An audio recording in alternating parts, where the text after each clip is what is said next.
Isang mapagpalang umaga po sa inyo mga kapatid, mga kapwa kong small YouTuber at mga kapwa ko taga Bicol. Sa umagang ito nga po pala mga kapatid, nandito na naman ako at tayo naman po ay magluluto. Ang aking pong gagawin ay kapatid, yan nga po pala ang aking lulutuin, pininyahang manok. Meron po tayong sangkap, meron po tayong sibuyas, may bawang, meron din po tayong luya, meron din po tayong isang sachet ng magic sarap, at meron din po tayong paminta, ayan po, powder na paminta. At meron po tayong gata at may pinya. Lulutuin po natin ang ating manok sa gata na lalagyan po natin ng pinya. Kaya nga po, pininyahang manok. So ngayon mga kapatid, samahan nyo po ako sa aking pagluluto.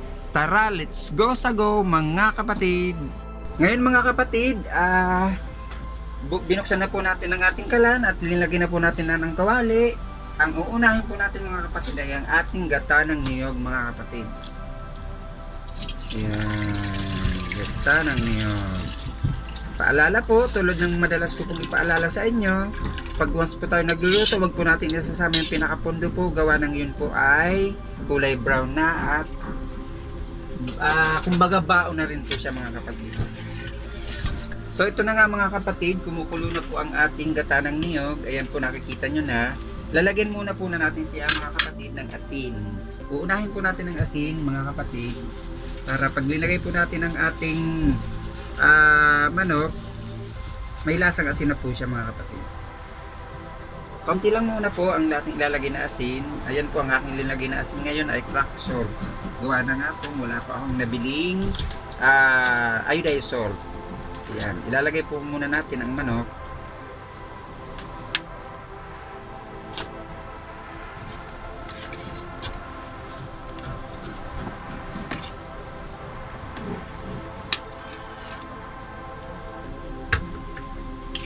So ito na nga mga kapatid, nailagay na po natin ang ating manok.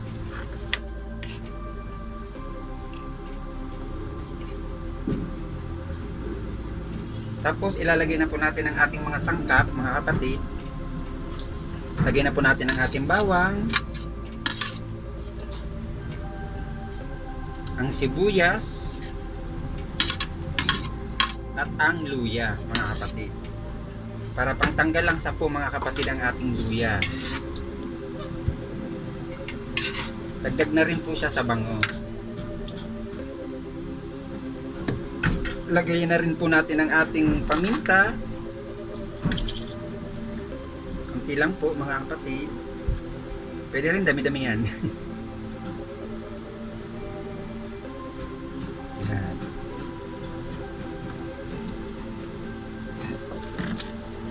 At ilalagay na po natin ang ating magic sarap. Isang sachet po ng ating magic sarap. Ilalagay natin mga kapatid.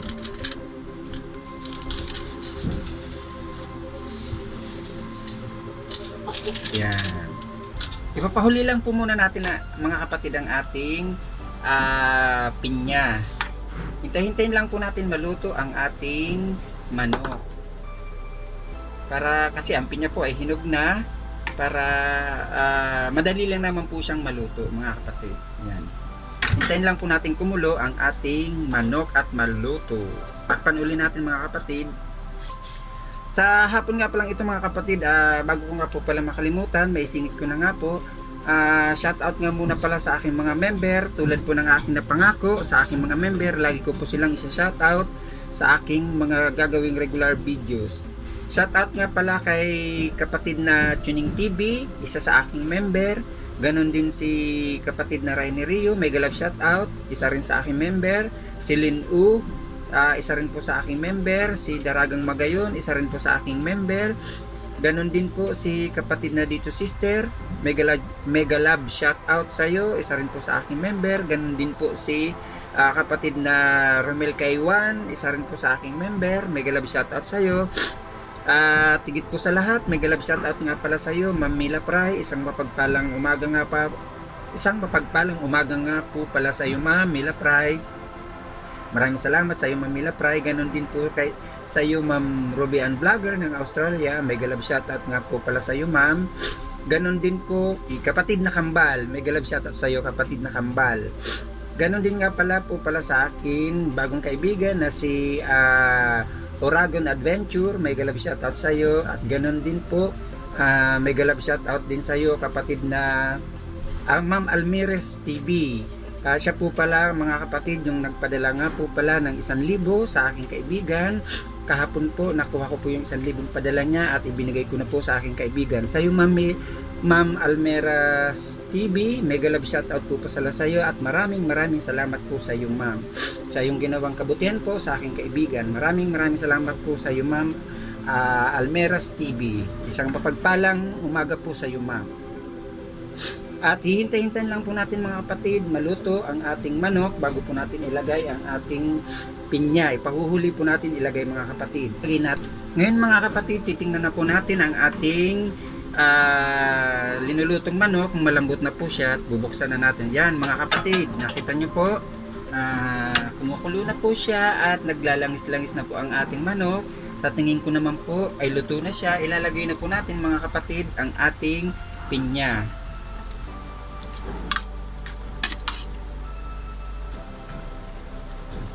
Lagyan natin sa baw, sayang. Iniyang manok po ang ating luto mga kapatid sa tanghaling ito. Ito po ang aming ulam sa tanghaling ito mga kapatid. Haluin lang po natin. Ay, sus, marisit. Tumilamsik. At titikman po natin ang ating linuto kung tama na po siya sa timpla, kung matabang or maalat o kung ano. Sa bagay hindi po ito aalat, gawa ng konting-konti lang naman po ang aking ilinagin asin kanina. Ngayon titikman na po natin mga kapatid kung tama na po siya sa lasa.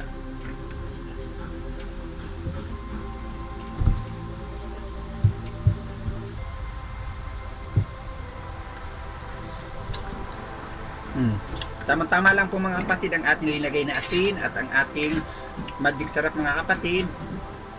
At mamaya-maya po maglalasa na rin po ang ating pinya. At tayo ay maghahain na. Tatakpan ulit po natin mga kapatid para maluto-luto naman po ng konti ang ating pinya. At mamaya-maya maghahain na po tayo mga kapatid. At isisingit ko rin lang po mga kapatid ha. Sa mga gusto po dyan magpamassage po sa akin, dahil isa nga rin po akong massage therapist, baka gusto nyo po mag-avail ng aking services, mag-PM lang po kayo mga kapatid or mag-comment lang po kayo kung saan po ang inyong location at para mapuntahan ko po kayo. Available po ako mga kapatid Monday to Sunday for 8 AM ng umaga up to 4 PM ng hapon po mga kapatid. Ganun lang oras po ako mga kapatid available, gawa na nga po kasi pagdating ng 6 dito po sa amin ay may curfew na po mga kapatid at sarado na rin po ang aming gate.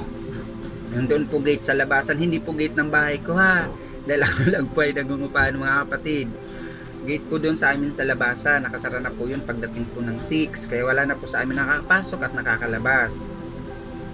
Kaya so kung sino man po gusto mag-avail ng aking pong services sa massage, PM lang po kayo or comment.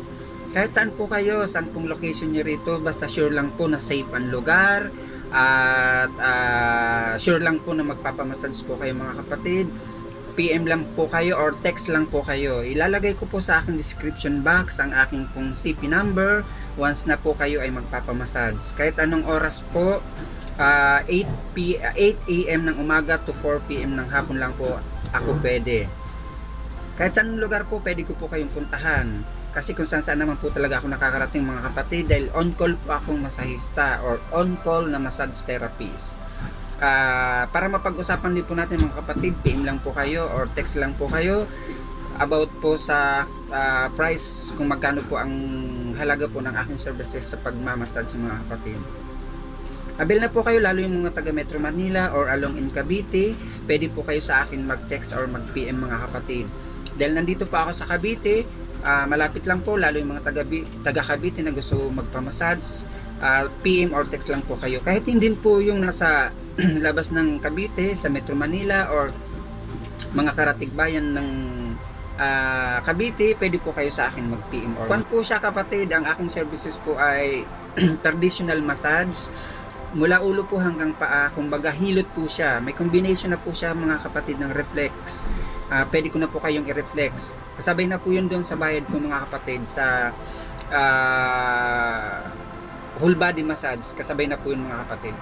Kaya ano pa hinihintay nyo mga kapatid, try nyo po ang aking services. So ngayon mga kapatid, hintayin lang po natin ang ating linuluto na manok. So ngayon, tingnan uli natin ang ating linuluto. Yan mga kapatid, nagmamanting-mantika na ang ating manok. At ang ating pinya ay medyo luto na, or luto na nga ang ating pinya. Hintayin lang, saglit na lang po mga kapatid. Hintayin lang po natin ulit. Yan, nakita nyo po, nagkukulay-kulay na rin po ang ating sabaw. Medyo nagdidilaw-dilaw na rin kasi gawa na po ang ating pinya ay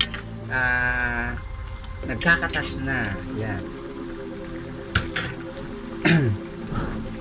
Maraming salamat nga pala sa inyo mga kapatid sa lagi niyong pagsuporta sa akin, sa aking channel, ganun din po sa aking live LS. Maraming salamat po sa inyo mga kapatid, sa mga lagi kong bisita at sa paulit-ulit kong bisita at sa gusto pang magbisita sa aking live LS.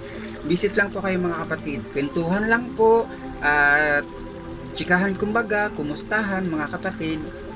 Gawin lang po natin na masaya ang ating live para po lahat happy mga kapatid. Tulungan lang po tayo mga kapwa small YouTuber para lahat po tayo sabay-sabay na umangat mga kapatid.